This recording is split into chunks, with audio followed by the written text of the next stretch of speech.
नमस्कार, बहुत स्वागत है आप सभी का। आप मुझे न्यूज़ 18 के डिजिटल प्लेटफॉर्म पर देख रहे हैं। मैं हूं आपके साथ जया मिश्रा।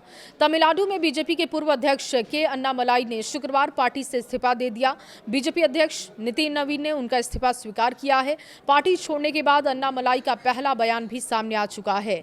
उन्होंने कहा कि आज से एक आंदोलन शुरू करने जा रहा हूँ। हमारी राजनीतिक पार्टी तमिलनाडु में अगला विधानसभा चुनाव भी लड़ेगी।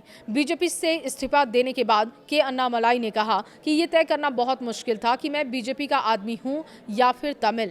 मैंने 4 दिसंबर 2025 को पार्टी को बताया था कि मैं इस्तीफा देने जा रहा हूं। पार्टी ने मुझसे कहा कि चुनाव पूरे होने के बाद ही जाऊं। नई राजनीतिक दिशा की ओर अब वो बढ़ रहे हैं। अन्नामलाई ने अपने राजनीतिक सफर को याद करते हुए बताया कि उन्होंने साल 2009 में डीएमडीके के साथ इंटर्नशिप की थी और साल 2020 में बीजेपी में शामिल हुए। अब वो एक नई राजनीतिक दिशा की तरफ बढ़ रहे हैं।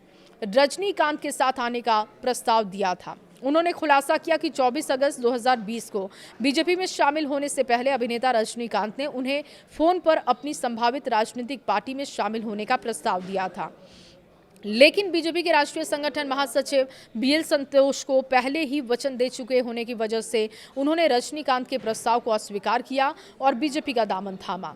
शुरू करेंगे नया राजनीतिक आंदोलन। देखिए, अन्नामलाई ने कहा कि उनका मकसद जमीन से जुड़ी स्वच्छ और पारदर्शी राजनीति की शुरुआत करना है। उन्होंने बताया कि उनके नए राजनीतिक आंदोलन का नाम वी द लीडर होगा और इसके साथ ही एपीजे यानी कि Abdul Kalam ethics in politics नामक संस्था के माध्यम से इस आंदोलन से जुड़ने वाले सदस्यों को राजनीतिक और नैतिक नेतृत्व की ट्रेनिंग दी जाएगी। उन्होंने कहा कि जब उनकी राजनीतिक पार्टी का गठन होगा तब उसमें टर्म लिमिट लागू की जाएगी ताकि परिवारवाद और वंशवादी राजनीति पर प्रभावी अंकुश लगाया जा सके। पीएम मोदी के लिए जताया उन्होंने सम्मान। अन्नामलाई ने प्रधानमंत्री नरेंद्र मोदी के प्रति सम्मान व्यक्त करते हुए कहा कि उनके मन में पीएम मोदी के लिए हमेशा आदर रहेगा। हालांकि यदि किसी मुद्दे पर बीजेपी और उनके विचारों में मतभेद होगा तो वो उसे पूरी गंभीरता और स्पष्टता के साथ उठाएंगे। उन्होंने ये भी कहा कि 3 भाषा नीति का उन्होंने बीजेपी के भीतर रहते हुए भी विरोध किया था।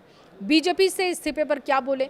इस्तीफे के बारे में बोलते हुए उन्होंने कहा कि अन्नामलाई ने ये बता दिया कि केंद्रीय गृह मंत्री अमित शाह से मुलाकात कर पार्टी में महसूस की गई कमियां और अपने विचारों को स्पष्ट रूप से रखा, जिसके बाद इस्तीफा दिया। अन्नामलाई ने कहा कि वो उन लोगों में से नहीं है जो दूर बैठकर इस्तीफा भेज देते हैं, बल्कि उन्होंने पार्टी नेतृत्व के सामने अपनी बातें रखी, सम्मानजनक तरीके से बात उन्होंने की और उसके बाद फैसला किया।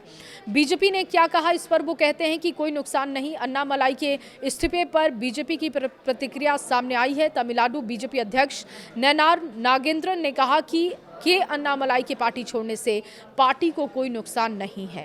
अन्नामलाई इस्तीफे से पहले दिल्ली में बीजेपी के बड़े नेताओं से मिलने पहुंचे थे। शीर्ष नेतृत्व से उन्होंने मुलाकात की। उन्होंने केंद्रीय गृह मंत्री अमित शाह से उनके आवास पर मुलाकात की थी। माना जाता है कि नयनार नागेंद्रन को उनकी जगह बीजेपी की तमिलनाडु इकाई का अध्यक्ष पद नियुक्त किए जाने और राज्य में 2026 के विधानसभा चुनावों की तैयारी के तहत एआईएडीएमके के साथ चुनावी गठबंधन फिर से बहाल किए जाने के बाद से अन्नामलाई नाराज थे।